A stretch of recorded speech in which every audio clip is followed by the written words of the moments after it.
দেখেছেন কিছু শিল্পী সংসদ থেকে গান গেয়েছেন, সংসদকে বিতর্কিত করেছেন, সংসদকে অলঙ্কিত করেছেন। তারেক রহমান খুব বিচক্ষণ মানুষ, উনি সারা বিশ্বের সাথে তাল মিলিয়ে রাজনীতি করেন। শিল্পীদের ব্যাপারে উনি কথা বলেছেন, উনি বলেছেন যে বহু জায়গা আছে শিল্পীদেরকে প্রোভাইড করার জন্য।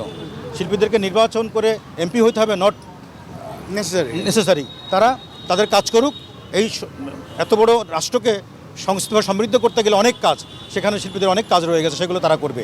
এবং সে যথেষ্ট পরিমাণের সহনশীল এবং যথেষ্টভাবে তার সুস্থ মানসিকতা আছে যে বাংলাদেশকে সুস্থ রাখার জন্য সবার ঐক্যবদ্ধভাবে কাজ করতে হবে। সেক্ষেত্রে আমাদেরও সেই নির্দেশনা দিয়েছেন। যারা পরীক্ষিত এবং প্রমাণিত এই বাংলাদেশের সংস্কৃতি ধ্বংস করেছে, বিতর্কিত করেছে, অপসংস্কৃতি এখানে বিরাজ করিয়েছে, তাদেরকে বাদ দিয়ে আমাদের সুস্থ সংস্কৃতি গড়ার ক্ষেত্রে সবাইকে ঐক্যবদ্ধভাবে কাজ করতে হবে। কিন্তু যদি কোনো শিল্পী, কোনো সুরকার, কোনো খেলোয়াড়, কোনো নামকরা ব্যক্তি যদি নিরাপত্তা চান, যদি সে নিরাপত্তাহীনতায় ভোগে, তাকে নিরাপত্তা দেবার দায়িত্ব সরকার নেবে। তারেক রহমান স্পষ্ট করে বলেছেন যে কেউ যেন নিরাপত্তাহীনতা না ভোগে, সবাইকে নিরাপত্তার দায়িত্ব দেওয়া আমাদের।